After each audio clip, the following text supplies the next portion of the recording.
नमस्कार प्रिय विद्यार्थियों। आज हम सूर्यकांत त्रिपाठी निराला की कविता गीत गाने दो पढ़ेंगे। ये कविता निराशा में आशा के संचार को व्यक्त करती है। इस कविता में कवि ने ऐसे समय की ओर इशारा किया है जिसमें चोट खाते खाते, संघर्ष करते करते होश वालों के भी होश खो गए हैं। यानी जीवन जीना आसान नहीं रह गया है। पूरी मानवता हाहाकार कर रही है।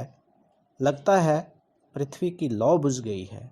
मनुष्य में जिजीविषा खत्म हो गई है। इसी लौ को जगाने की बात कवि कर रहा है और वेदना को छिपाने के लिए, उसे रोकने के लिए गीत गाना चाहता है। निराशा में आशा का संचार करना चाहता है। तो आइए पढ़ते हैं गीत गाने दो कविता। गीत गाने दो मुझे, गीत गाने दो मुझे तो वेदना को रोकने को। चोट खाकर राह चलते होश के भी होश छूटे। हाथ जो पाथे थे ठग ठाकुरों ने रात लूटे। कंठ रुकता जा रहा है, आ रहा है काल देखो। भर गया है जहर से संसार जैसे हार खाकर। देखते हैं लोग लोगों को सही परिचय ना पाकर। बुझ गई है लौ प्रथा की, जल उठो फिर सींचने को।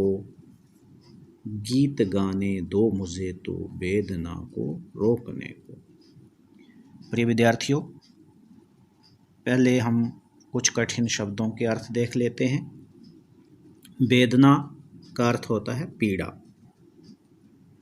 पाथे का अर्थ होता है सहारा, आश्रय, संबल। ठग छल कपट करने वाले। ठाकुर स्वामी, मालिक या फिर शक्तिशाली लोग। काल मृत्यु। प्रथा पृथ्वी। इस कविता में कवि कहता है कि जीवन में निरंतर बढ़ती हुई पीड़ा अथवा दुख को कम करने के लिए या उसे भुलाने के लिए उसे गीत गाने दिया जाए। प्यारे विद्यार्थियों, गीत हृदय की एक ऐसी अनुभूति है जो वेदना की तीव्रता को भुला सकती है, दुखों को कम कर सकती है। इसलिए कवि अपने दुखों को कम करने के लिए, अपनी वेदना को कम करने के लिए गीत गाना चाहता है। चोट खाकर राह चलते होश के भी होश छूटे। राह चलना मतलब रास्ते पर चलते हुए। ये कौन सा रास्ता है? जीवन का रास्ता है। जीवन की यात्रा करते समय या जीवन के मार्ग पर चलते समय उसे इतने संघर्ष करने पड़ते हैं, उसे इतने आघात सहन करने पड़ते हैं कि उनसे वह पूरी तरह से टूट चुका है। ये आघात इतने पीड़ादायक होते हैं, इतने असहनीय होते हैं कि होश के भी होश छूट जाएं। कहने का भाव ये है कि ऐसे आघातों को सहन करना आसान नहीं होता। कवि के कहने का भाव ये है कि आज जीवन इतना आसान नहीं रहा है। उसे जीने के लिए संघर्ष करते समय इतनी चुनौतियों का सामना करना पड़ता है कि बड़े बड़ों का साहस डगमगा जाता है। आगे है, हाथ जो पाथे थे ठग ठाकुरों ने रात लूटे। कवि कहता है कि इन आघातों को सहन करने के लिए, जीवन के मार्ग में आने वाली चुनौतियों का सामना करने के लिए उसके पास जो भी संबल था, जो भी सहारा था, रात के अंधेरे में समाज के प्रतिष्ठित शक्तिशाली शोषक वर्ग ने छल कपट से वो सहारा भी उसके हाथों से छीन लिया है। कहने का भाव ये है कि व्यक्ति यदि कोई अपने संघर्ष से जीवन को आसान बनाने का प्रयास भी करे तो समाज का शोषक वर्ग उसे ऐसा करने की भी इजाज़त नहीं देता। और हालत इतनी दयनीय हो गई है, जीवन जीना इतना दुष्कर प्रतीत हो रहा है कि इस पीड़ा और इस व्यथा के कारण कवि को लगता है कि उसका कंठ रुकता जा रहा है, कंठ रुकता जा रहा है, अर्थात उसके कंठ से एक शब्द तक नहीं निकल पा रहा है और जीवन मृत्यु तुल्य प्रतीत होने लगा है। उसे लगता है आ रहा है काल, देखो काल होती है मृत्यु, ऐसे लगता है जैसे जीवन मृत्यु तुल्य बन गया है। लेकिन कवि इस मृत्यु की भविष्यिका को कम करना चाहता है, उसकी भविष्यता से भयभीत ना होने के लिए वह गीत गाना चाहता है और जीवन को फिर से सजीव बनाना चाहता है, जीवन में पुनः शक्ति बटोरना चाहता है।